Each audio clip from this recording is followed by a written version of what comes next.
अतीक अहमद और अशरफ अहमद की हत्या करने वालों ने कल ही सरेंडर कर दिया था, लेकिन देखिए अब उनसे जब पूछताछ की जा रही है और जो बात सामने निकल कर आ रही है, जो रिपोर्ट दर्ज की गई है और जो उनका स्टेटमेंट दर्ज किया गया, उनसे जब पूछा जाता है कि तुमने हत्या क्यों की है, क्या रीज़न था, क्या वजह थी, तो उन्होंने कहा कि हमें बड़ा माफिया बनना है, हमने इसलिए इनको निपटा दिया, हमें एक अपना नाम पैदा करना है, हमें अपनी एक शोहरत पैदा करनी है, दुनिया के अंदर हमें अपना खौफ पैदा करना है।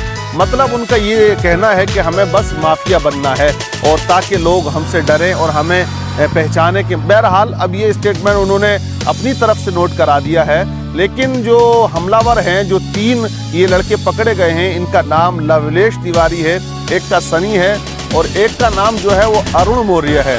तीनों अलग अलग जगहों के रहने वाले, एक जगह के नहीं हैं। अब जो बात सामने आई है वो ये है कि इन लोगों ने काफ़ी दिन से पीछा कर रहे थे, 48 घंटे से वो प्रयागराज में किसी होटल में रह रहे थे। मैं यहाँ एक बात कहना चाहता हूँ, देखिए इतनी बड़ी वारदात को अंजाम दिया पुलिस की मौजूदगी में, बहुत बड़ा संगीन जुर्म किया है और बड़ी वारदात है ये।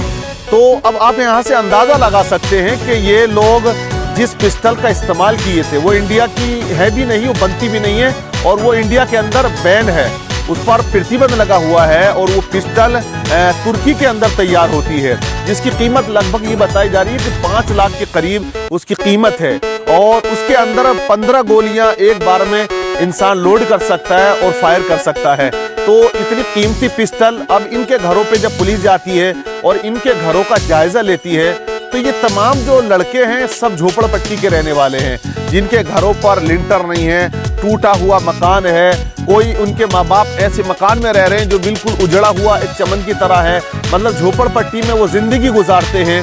तो अब इतनी कीमती पिस्टल इनके पास आना और इतना प्लान करना और वहाँ होटल में गेस्ट हाउस में रुकना, उसके बाद कैमरों का खरीदना, उसके बाद आईडी फर्जी बनाना, फिर वो पत्रकार बन के वहाँ जाना, ये तमाम चीज़ें ये लड़के तो नहीं कर पाएंगे। ये तो समझ से बाहर है बात। हालांकि अभी जांच चल रही है और ये जांच का विषय है, जांच चलेगी और जांच में ही तमाम बातें क्लियर भी होंगी कि आखिर इसमें किसका हाथ रहा, कौन था ऐसा कि जिसने इतनी हिम्मत दिखाई, इतनी ताकत दिखाई। और फिर इन लड़कों की बात सुनिए, ये कह रहे हैं कि हम माफिया बनने के लिए हमने ये किया है कि हम माफिया बन जाएं।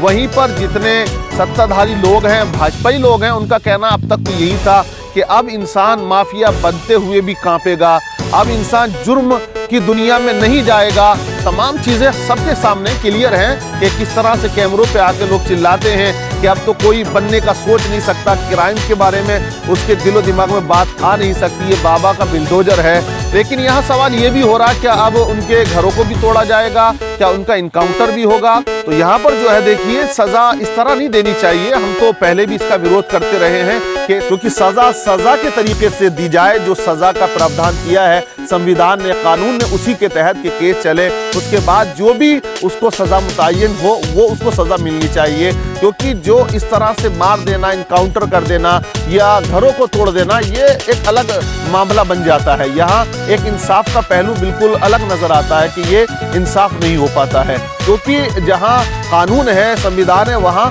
कानून के आधार पर ही उनको सजा मिलनी चाहिए। अब इन लड़कों ने जो स्टेटमेंट दिया है ये वाकई हैरान करने वाला है और तस्लीम करने वाला तो ये है नहीं, क्योंकि पुलिस भी इसको तस्लीम नहीं करेगी और जो सुन रहा है कोई भी इसको तस्लीम नहीं कर रहा है कि वो माफिया बनने के लिए इतना बड़ा गेम करेंगे या इतना बड़ा वो वारदात को अंजाम दे देंगे। पुलिस की मौजूदगी में, पुलिस की कस्टडी में जो लोग थे, पुलिस की सुरक्षा में जो लोग थे, उनको इस तरह से मार दिया जाएगा, वो बहुत ज़्यादा हैरान करने वाली बात है। और जो लोग पिस्टल चला रहे थे, आप देख सकते हैं कि किस अंदाज में उन्होंने ताबड़तोड़ जो है फायर कर दिए। सोचने समझने का भी किसी को मौका जो है वो फराहम नहीं हुआ। अब यहाँ बहुत सी बातें निकल के आ रही हैं। अब सरकार क्या एक्शन लेती है, सरकार इनके लिए क्या सज़ा का प्रावधान करती है।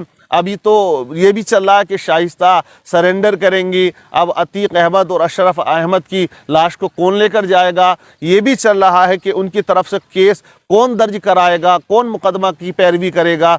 वो तमाम चीज़ें अभी चर्चा का विषय बनी हुई हैं। कोई कहता है कि डॉन का अंत हो गया, माफिया का अंत हो गया, मतलब बहुत सी बातें हैं कि उस पर इतने केस थे। ये सारी चीज़ें अभी चर्चा में है और चलती रहेंगी। लेकिन जुर्म जो है वो जुर्म होता है, वो कोई भी करे, कहीं का भी हो, किसी तरह का भी हो, तो उसको सज़ा जो है वो मिलनी चाहिए, ताकि किसी और के हौसले बुलंद ना हो। इस तरह की वारदातों को अगर अंजाम दिया जाने लगा तो फिर आम लोग जो है वो डर का जो माहौल है वो पैदा हो जाएगा, क्योंकि पुलिस की कस्टडी में जब इंसान सुरक्षित ना होगा तो फिर वो कहाँ सुरक्षित होगा। इसलिए ऐसे लोगों पे सख्त कार्रवाई हो, ताकि कोई आगे चल के अपने दिल और दिमाग के अंदर इस बात का ख्याल भी ना लाए, अरे मैं कभी सोचे भी ना, जुर्म की दुनिया में वो कभी भी ना जाए, और वो समझ ले कि कानून है, यहाँ प्रशासन है, शासन है, यहाँ सिस्टम है। अगर कोई गलत करता है तो उसके साथ भी गलत ही होगा और उसको सज़ा जो है वो कड़ी से कड़ी दी जाएगी। तो अभी अतीक अहमद और अशरफ अहमद के वो बयानात भी आज मैं देख रहा था न्यूज़ चैनलों पर, वो चलाए जा रहे हैं कि एक हफ़्ता पहले या 2 हफ्ता पहले जो कह रहे थे कि हमको मार दिया जाएगा, हमें बड़े अधिकारी ने बताया कि हमारा इनकाउंटर कर दिया जाएगा या हमारी हत्या कर दी जाएगी। बहुत से उनके दिलों में भी एक खौफ था, अतीक अहमद और अशरफ अहमद के दिल में भी एक खौफ था। उनको भी लग रहा था कि हमको मार ना दिया जाए। और फिर यहीं पर एक सवाल ये भी उठ रहा है कि 10 बजे रात के वो जांच कराने के लिए उनको ले जाया गया। पहले जब वो हाजिर किए गए थे कोर्ट में तो कितना पुलिस का सख्त पहरा था कि कोई भी इंसान उनके करीब नहीं जा सकता था, और यहाँ सबको छूट दे दी गई। जिसका जी चाहे वो जा रहा था, इंटरव्यू ले रहा था, बात भी कर रहा था। एक तरह से पहले हथकड़ियाँ भी उनके हाथों में नहीं थी, अब यहाँ हथकड़ियाँ भी लगा दी गई थी, क्योंकि जब दोनों उतरे तो हथकड़ी लगी हुई थी, और ये मीडिया ने दिखाया इस बात को कि आज पहली बार उनको हथकड़ी लगी है। तो ये तमाम जो है वो चर्चा का विषय बना हुआ है, तमाम सवाल उठ रहे हैं।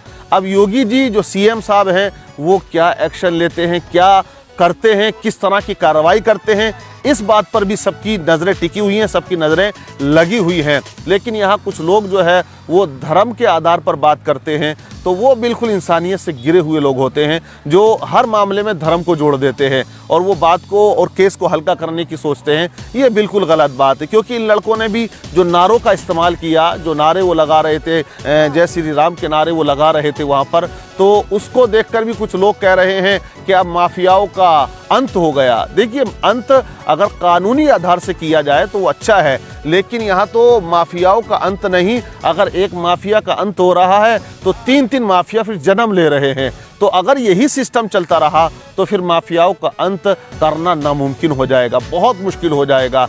तो इसलिए जो ये हत्याएं हुई हैं, जो ये वारदात हुई है, बहुत डेंजर है, ख़तरनाक है। तो ज़रूरत इस बात की है कि वारदात को धर्म के आधार पर ना देखा जाए। अभी और जांच चल रही है, देखते हैं क्या क्या इंकिशाफ होता है, क्या मामला था, क्या गहराई थी और कौन इस वारदात के पीछे मास्टरमाइंड था, किसका दिमाग था, आखिर वो कौन लोग थे।